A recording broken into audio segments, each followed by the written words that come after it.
Assalamualaikum. Okey, hari ni saya berada di Lepah.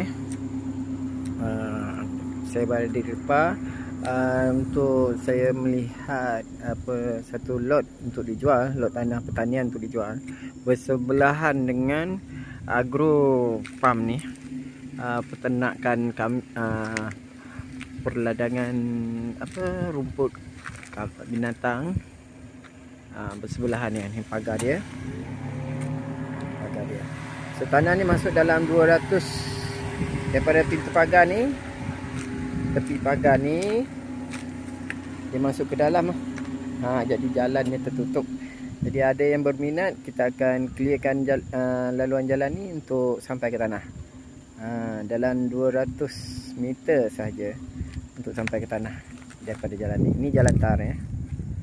Simpang masuk jalan daripada luar sana tu ada satu signboard ni, signboard dia Eco Pump. Dia daripada Kuantan, daripada Gambang ke Seramat, selepas BHP kan, kita akan jumpa satu signboard Eco Pump. Kita masuk simpang tu dalam 300-400 meter macam tu, kita akan jumpa ni lah.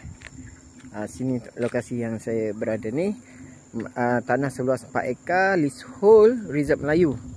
Nak dijual murah ya. Okey, assalamualaikum.